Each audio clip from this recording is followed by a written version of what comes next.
Hello, welcome back. I'm in a bit of a different environment this morning, doing my story, okay? But I'm taking a little bit of a change this time, okay? I'm moving around a little bit, moving from our Jeremy James, because I've done quite a few chapters of that, okay? I might come back to that later on, but I'm going to move into some different things. Now I know loads of you have been reading the Mr. Men books, and I have the whole collection of Mr. Men and Little Miss, and the new stories as well. So, if you want any of these read, please send me a message, and I will try and do my best to get some read. I'm going to read some, okay, and then I'll maybe take some requests. So send me a message if you've got a particular favourite that you like, okay, because I'm sure I'll have it somewhere.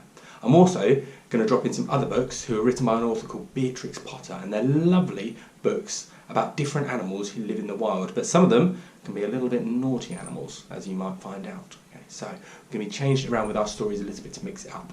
Now today, okay, I'm going to read Mr. Chatterbox, okay, as one of our stories, okay, and lots of these Mr. Men books have little messages, okay, to learn from in these ones, okay.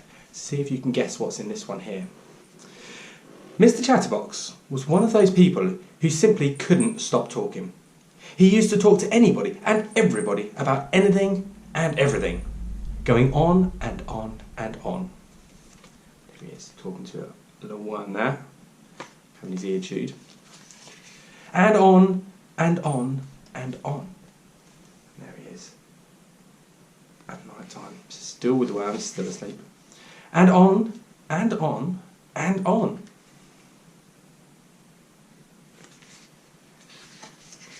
And when he didn't have anybody else to talk to, he used to talk to himself. "Good morning, Mr. Chatterbox," he used to say to himself. "Good morning to you," he used to reply to himself. "Nice day, isn't it?" "Yes, it is for the time of year." And so on, and so on, and on, and on. He lived in a box-shaped house in the village, Chatterbox Cottage.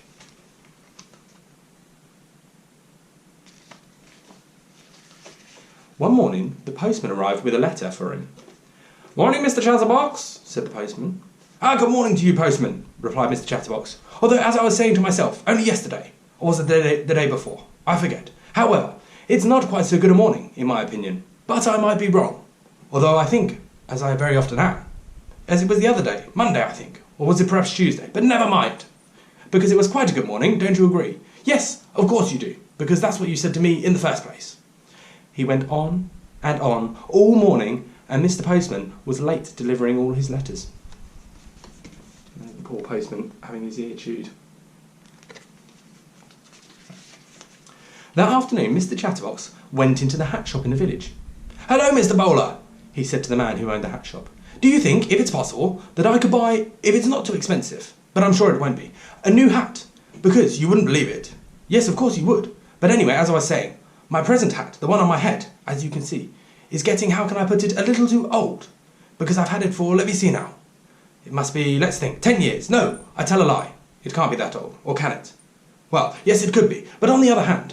And he went on and on all afternoon and half the night until long after poor Mr. Bowler should have shut up shop and gone home.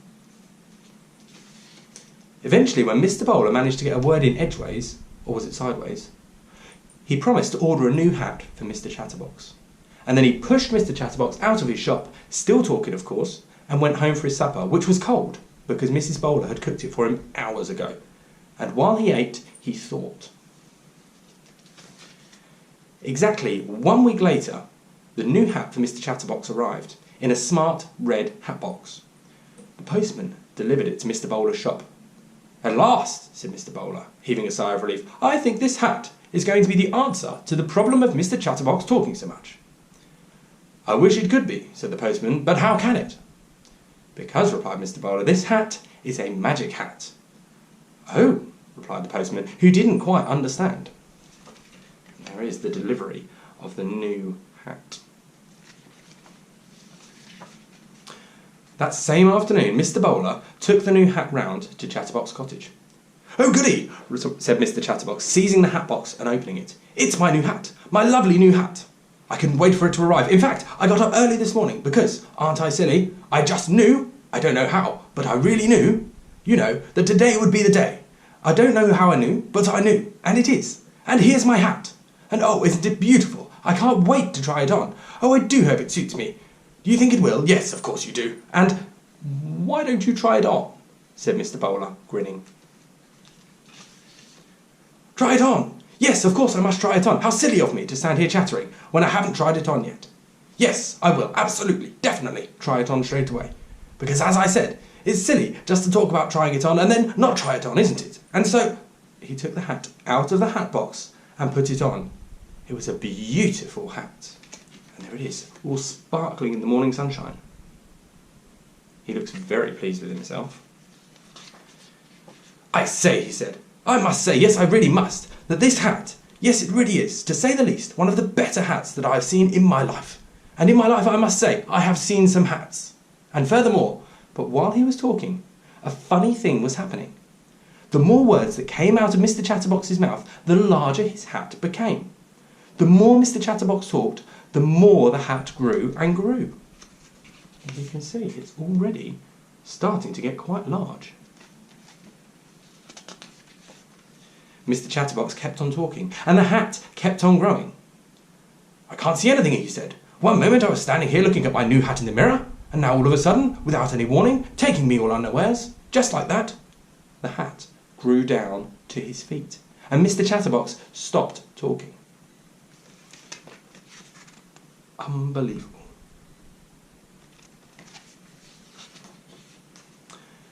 And as soon as he stopped talking, the hat grew smaller and smaller, until it was the same size as when he'd first tried it on.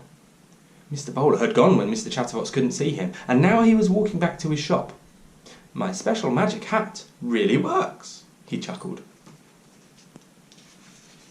The following day, Mr. Chatterbox was out for a walk when he met the postman in the village.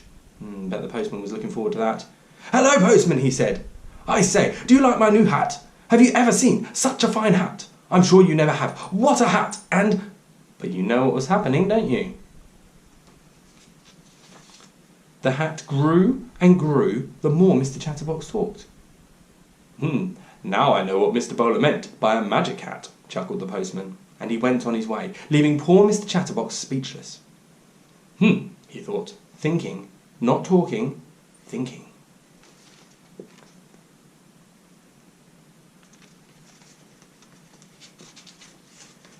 And you know something? That hat taught Mr. Chatterbox his lesson. And these days he doesn't talk half as much as he used to, or even quarter as much. And you know the reason for that, don't you? Yes, of course you do. But